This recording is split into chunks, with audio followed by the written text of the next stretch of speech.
السلام عليكم maalin wanaagsan isku soo noqod wanaagsan maanta waxaynu qaadan doonaa maadadeena anatomiga taxanaha inoo ahayd casharkaani maanta waxaynu ku baran doonaa ama system loo yaqaano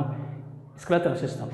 maanta waxaynu casharkeenu ku baran doonaa laba qodob oo aad muhiim ah qodobka koowaad aynu baran doono waa introduction to skeletal system inaynu wax badan ka sheegno soo khulaasayno waxa uu yahay habdhiska qolfoofka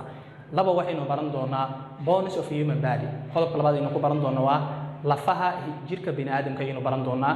casharkeena meesha ugu weyn aynu wax badan kaga falanqayn doono insha Allah waxay noqon doontaa qaybkaas in la socod wanaagsan intii uu inoo dhamaanay casharka dhamaadka casharkani marka waxaan rajeynayaa in baahiyo badan ku aadan casharkani aad ka bogan doonto biidhnillaahi jalla wa ala nala socod wanaagsan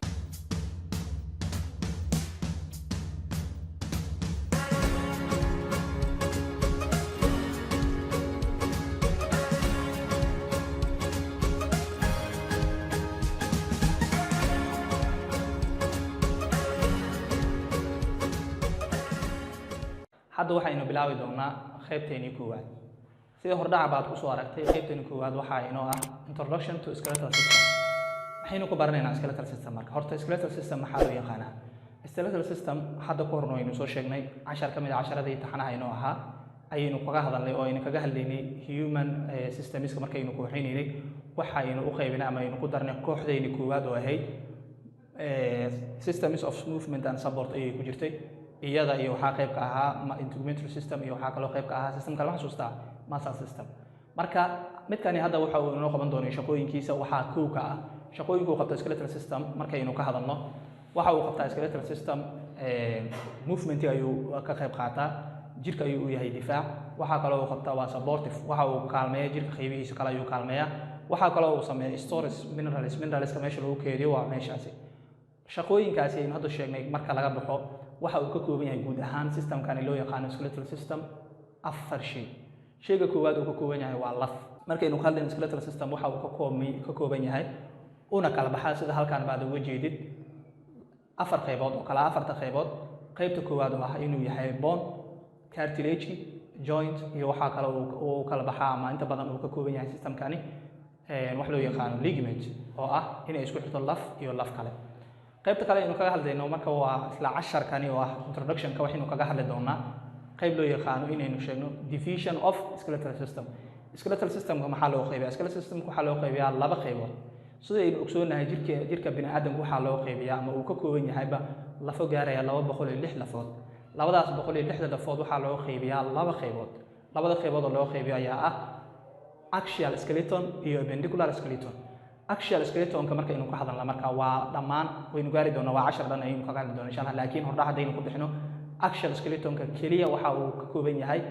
10 horna waa soo qaadanaysan filaayo madaxa dhuunta iyo trunkna waxaan dhahnay waa wax walba oo internal ama visceral organska jirka qaybihiisa dhexe lafaha ku jira qaybahan dhan ayaa loo yaqaan inay tahay qaybtani aynu ka hadlayno waa axialka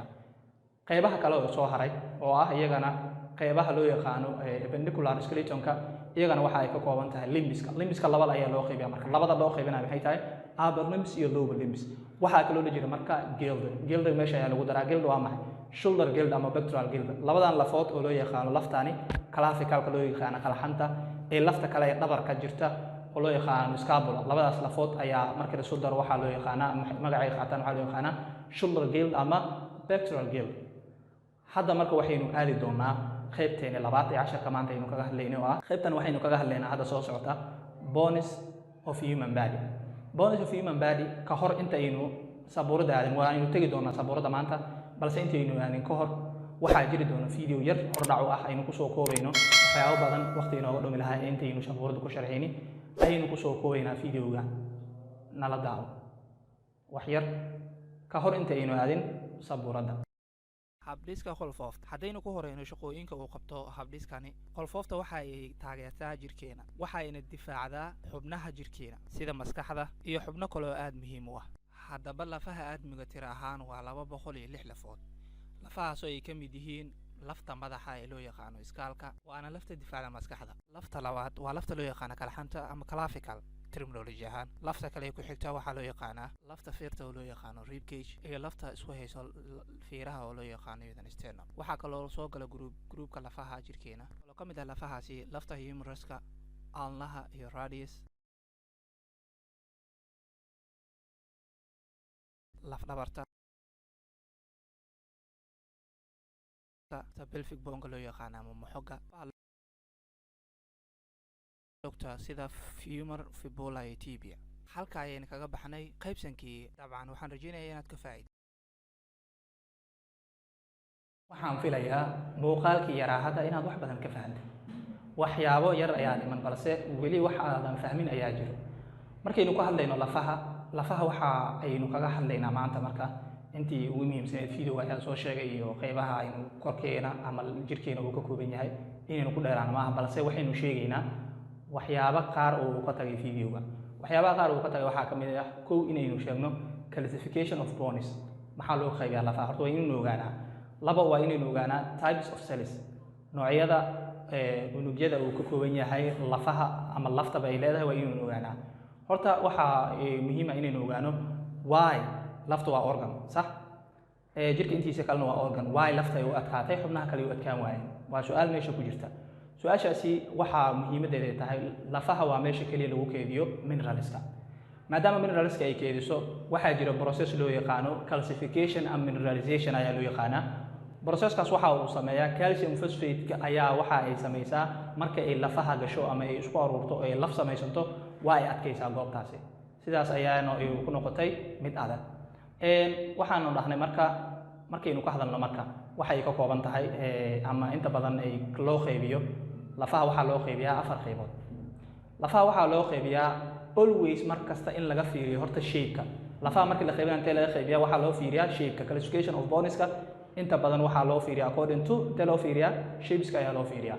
qaabka markii loo fiirinayo marka lafaha waxa ay u qaybsamaan 4 qaybood oo muhiim ah. qaybta koowaad aynu ka hadlayno waa in lafta ay u kala baxdo laf loo yaqaano long bones. lafta labaad waxaa loo yaqaanaa ama qaybta labaad ay soo gasho classification of boneska waxaa loo yaqaanaa iyadana short bone. midda saddexaad waxaa loo yaqaanaa iyadana irregular bone. midda ugu dambeysana waxaa loo yaqaanaa flat bone. afartaasi lafood waxay ka mid yihiin classification of boneska oo ah 4 qaybood ee loo qaybiyo lafta. we are not talking about types balse classification ayaynu ka hadlaynaa. types haddaynu noqono lafta waxaa loo qaybiyaa marka muhiimadda haddaynu classification sheegnay waa inaynu sheegnaa typeska lafta waxaa loo qaybiyaa 2 qaybood iyagana anatomically oo ah compact iyo spongy bone. compact bone waa maxay? lafaha homogeneously isku mid ah, isku gene ah ayaa loo yaqaanaa, isku nooc ah, at same kind ah, kuwaas waxaa loo yaqaanaa compact bone. spongy bone waxaa loo yaqaanaa qaybaha ka mid ah lafta, qaybtaasoo iyadana ah sida needle oo kale, sida cirbada oo kale soo taagan ee dadka durdurta. tusaalaanta laf oo kale markay jabto khaasatan faragjarada ayaa kala ah markay u jabto si isdhaaf markay u jabto oo kale waxay samaysataa af ayay samaysataa shaaban ah. afkaasi oo wax ku duro ama haddii aad aragtid oo dadka sari kara waa qayb ka mid ah lafta waxaana loo yaqaanaa sponge bone ayaa loo yaqaanaa, waana type ayay ka mid ah. marka typeska waa 2 markaynu ka hadlayno classification-kana waa 4. classification-ka waxaan u fiirin doonaa maxaynu u fiirin doonaa classification waxaynu u fiirin doonaa shape-ka. 4taas oo kale ahaa midda koowaad long bone ayaa ka mid ah. marka long boneska waxaa ka mid ah femurka ayaa ka mid ah oo lafta ku jirta cajarka, iyo humerus oo ah lafta ku jirta garabka. inta ayay ku jirtaa iyadana waxa ay qayb ka tahay qaybtan loo yaqaan long boneska. qaybta labaad oo ah short bone, lafaha yaryar ama lafaha gaagaaban dherer ahaan markaynu u fiirno lafahaasi waxaa ka mid ah carpal iyo tarsalska. carpal waa maxay? waa lafaha qaybtani gacanta madaxeeda mijadeeda kore ay ku jirta ayaa wax loo yaqaanaa gacantaani. lafaha dhankan kaga jira waxaa loo yaqaanaa inay tahay carpals. tarsalskana lugaha ayay ku jiraan oo ah cagta meesha aynu ku istaagnayna ka koraysaa wax meesha ku jira marka waxaa loo yaqaanaa tarsals ayay yaqaan. labadaas qaybood waxay ka mid yihiin short boneska. qaybta saddexaad oo ka mid ahaa waxaa loo yaqaanaa flat bone waxaa ka mid ah ama lafaha fidsan waxaa ka mid ah mid aynu hadaan sheegayno oo ah ka mid ahayd pectoral gilliga oo loo yaqaano shoulder gilliga ka mid ahayd oo loo yaqaano scapula, iyo qaybtani oo iyadana ay ka mid tahay madaxa iskaalka khaasatan brachialiska markii loo fiiriyo brachial boneska oo lafta madaxa ku jira naftirkooda waxay qayb ka yihiin qaybtan loo yaqaano flat boneska. irregular bone waxaa ka mid ah 2 lafood oo muhiim ah. laftaani loo yaqaano vertebraha ama vertebral column-ka oo laf dhabarta iyo hip joint oo ah midaan ay pelvic ku fadhido ayaa iyadana waxa ay qayb ka tahay qaybahani loo yaqaano lafaha irregular bone-ka loo yaqaano. types of markaynu u noqono marka iyagana labada aynu sheegnay oo ah compact iyo spongy sida aynu u gudbaynaa waxa inoo haray marka types of cells oo boneska ay leeyihiin waa maxay lafaha waxa ay leeyihiin naftirkooda cell waayo wax walba oo aan cell lahayn jirka ma samaysmaan inay noqdaan xubin laftan waxay ka mid tahay xubnaha sidaa darteedii waxaynu sheegaynaa type of cellska waxaa kow ka ah osteocytes waa maxay osteocytes waa major boneska lafaha qaangaaray ee samaysmay oo dhammaystirkooda iyo inay samaysmaan dhammaystay ayaa loo yaqaanaa osteocytes osteoblast ayaa jira osteoblast waa maxay waa cellska sameeya ama soo abuura in laf ay samaysanto osteoblast ayaa loo yaqaanaa cellska kale oo osteoclast ayaa loo yaqaanaa waa qayb saddexaad osteoclastkaas waxay sameeyaan self destruction of bones lafaha ayay jijibiyaan sida markii jirku u baahdo oo kale calcium oo kale inuu baahdo oo kale oo lafaha laga soo qaadayo waxyaabahaas oo kale marka self destruction ay loo baahnaa in la sameeyo marka waxaa ka qayb qaata cellskaasi loo yaqaano osteoclasts types of cells of bones marka waa saddex maxay kala yihiin osteocytes oo midda majorka ah lafta qaangaartay ama lafta oo weyn oo samaysantay waxaa loo yaqaanaa unugga sameeyey osteocytes lafaha kale waxaa loo yaqaanaa unugyadooda oo hadda iyo kuwa soo samaysmaya ama kuwa unugga yar ee markaasi cartilage hadda iyo kuwa ka soo samaysmaya osteoblast ayaa loo yaqaanaa osteoclasts ayaa noogu jiro osteoclastna waa markii lafaha la burburinayo oo self destruction lagu sameynayo si loo soo saaro ama loo casriyeeyo mar labaad waxaan filayaa casharkeeni maanta aynuugu talagalnay in aad ku fahantid qodob aad muhiim u ah ama system aad muhiim u ah skeletal system inaad si fiican u fahantay casharka xiga intaynu ku kulmi doono oo aynu kaga hadli doono axial and appendicular skeletoniska aynu kaga hadli doono waxaan rajaynayaa inaad insha allah nala socon doontid haddii ay jiraan su'aalo ama oraah aad nala wadaagaysid inooga dhaaf qaybta hoose ee commentiga assalaamu calaykum